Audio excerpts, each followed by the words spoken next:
त्याला काय एवढं म्हणत एवढंच शब्द बोल की तो शब्द साहित्य राहिला ती वेगळंच बोलते. खरेदी केलं का महाराष्ट्रामध्ये म्हणजे हे असं काय बघा यापुढे असा प्रकार घडला नाही पाहिजे. आम्ही तुम्हाला पत्र देतो आणि तुम्ही एक पत्र देऊन जाहीर माफी मागा. पुन्हा असा प्रकार मराठी माणसाचे जे मत दुखवलं आहे त्याबद्दल तुम्ही माफी मागा. यापुढे आमच्या हॉटेलमध्ये या ठिकाणी असा प्रकार घडणार नाही. 80% मराठी कामगार पाहिजे आणि आम्हाला सगळे कामगार नेण्याचा विषय आपण नंतर येईल.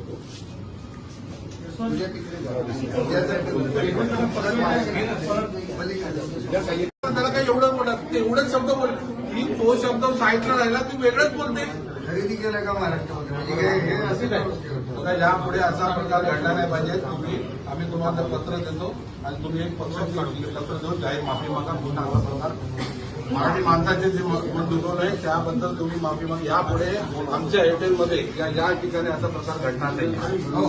80% मराठी कामगार पाहिजे आणि आम्हाला सगळे कामगार नेण्याचा विषय आपण नंतर येईल.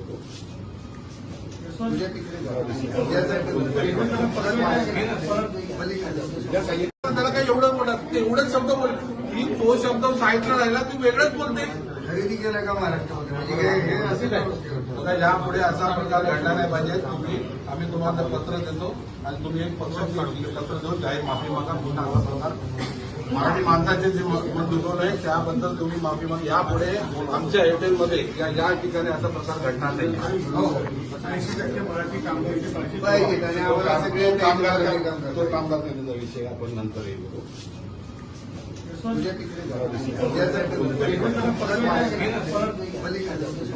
त्याला काय एवढं म्हणत एवढंच शब्द बोल की तो शब्द साहित्य राहिला ती वेगळंच बोलते. खरेदी केलं का महाराष्ट्रामध्ये म्हणजे हे असं काय बघा यापुढे असा प्रकार घडला नाही पाहिजे. आम्ही तुम्हाला पत्र देतो आणि तुम्ही एक पत्र देऊन जाहीर माफी मागा. पुन्हा असा प्रकार मराठी माणसाचे जे मत दुखवलं आहे त्याबद्दल तुम्ही माफी मागा. यापुढे आमच्या हॉटेलमध्ये या ठिकाणी असा प्रकार घडणार नाही.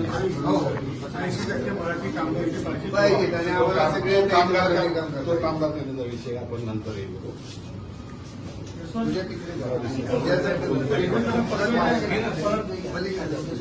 त्याला काय एवढं म्हणत एवढंच शब्द बोल की तो शब्द साहित्य राहिला ती वेगळंच बोलते.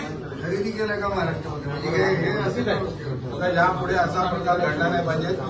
आम्ही तुम्हाला पत्र देतो आणि तुम्ही एक पत्र देऊन जाहीर माफी मागा. पुन्हा असा प्रकार मराठी माणसाचे जे मत दुखवलं आहे त्याबद्दल तुम्ही माफी मागा. यापुढे आमच्या हॉटेलमध्ये या ठिकाणी असा प्रकार घडणार नाही.